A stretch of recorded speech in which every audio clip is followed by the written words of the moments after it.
The New England colonies, Massachusetts, Plymouth, Connecticut, Rhode Island, and New Hampshire, emerged from unique religious social visions, founded primarily by Puritans seeking to create godly communities. These colonies developed differently from the plantation-based societies of the Chesapeake, yet by the late 17th century, they too matured, forming stable populations, structured economies, and complex political systems that reflected both their idealism and their pragmatism. Understanding the New England colonies as they matured reveals how religious zeal evolved into social discipline, and how moral communities became economically ambitious participants in the Atlantic world.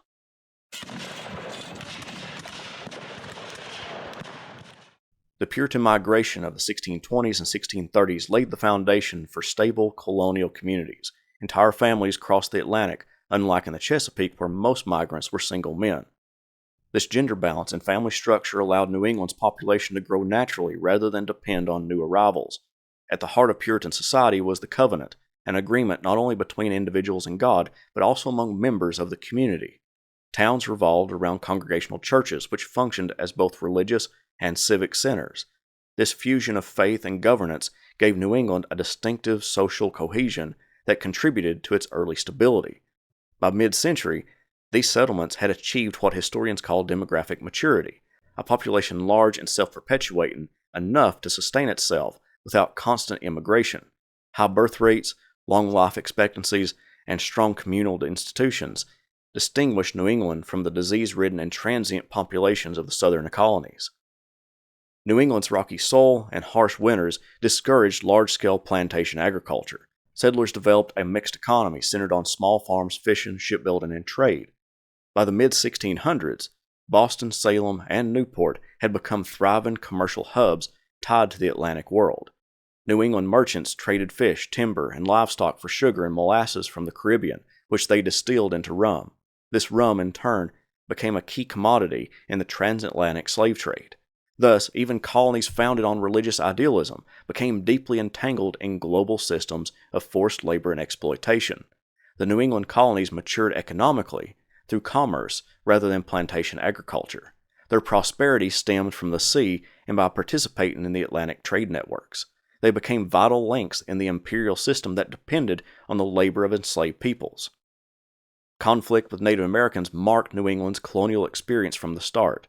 Wars such as the Pequot War in 1636 to 1638 and King Philip's War in 1675 to 1676 devastated Native communities and reshaped colonial attitudes toward race, power, and labor.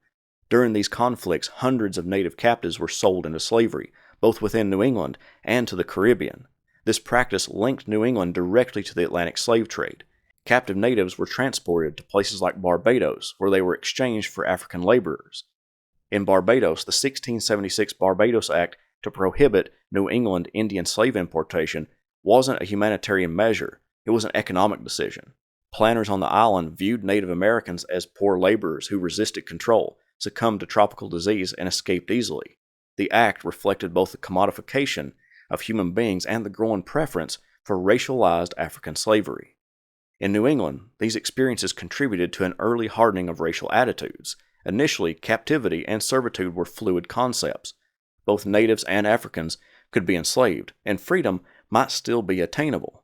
But by the late 17th century, a racial hierarchy began to solidify. Africans became identified with permanent hereditary slavery, while natives were marginalized, displaced, or exterminated through war and removal. Even in Puritan New England, where equality before God was a central belief, colonists rationalized these distinctions through providence and divine order. Racial difference became a convenient explanation for inequality, legitimizing bondage and conquest in a supposedly moral society. As the colonies matured, New England developed political institutions that reflected both its religious roots and its growing complexity. The town meeting became the hallmark of local governance, giving male church members a voice in community decisions. These meetings managed everything from land division to education and taxation, reflecting the Puritan ideal of moral oversight through collective action. Colonial assemblies emerged as populations expanded, balancing local autonomy with royal oversight. Yet as the century progressed, conflicts arose between the colony's independent spirit and England's imperial ambitions. The revocation of the Massachusetts Bay Charter in 1684 and the creation of the Dominion of New England, 1686 to 1689, were direct attempts to assert royal control over what had become one of the most self-governing colonies in the empire.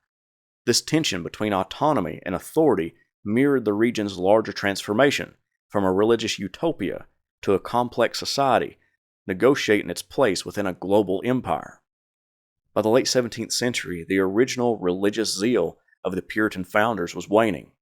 Ministers lamented declining piety, materialism, and social disorder. The Halfway Covenant of 1662, which allowed the children of baptized but unconverted members limited church participation, symbolized this shift toward a more pragmatic and inclusive society. The Salem witch trials of 1692 further reflected the anxiety of a society in transition. Fear of spiritual decline and social change exploded into hysteria, revealing the deep unease beneath New England's outward prosperity. The trials marked the end of an era dominated by strict Puritan orthodoxy and signaled the beginning of a more secular, commercially minded society. By the end of the 17th century, New England had become a mature colony, stable, prosperous, and demographically self-sustaining. Its defining characteristics included a naturally reproducing population grounded in family and community, a diversified economy tied to maritime trade and the Atlantic system, strong local governance through town meetings and colonial assemblies, a social order shaped by religion but increasingly influenced by commerce, a developing racial hierarchy that distinguished between white freemen, native captives, and enslaved Africans. These colonies had achieved stability, but not without contradictions. A society founded on covenant and moral order had become economically dependent on systems of inequality and racial exploitation, overshadowing divisions that would later define American history. New England's transformation from a religious refuge to a mature colonial society reveals the complex interplay between faith, economy, and race in early America.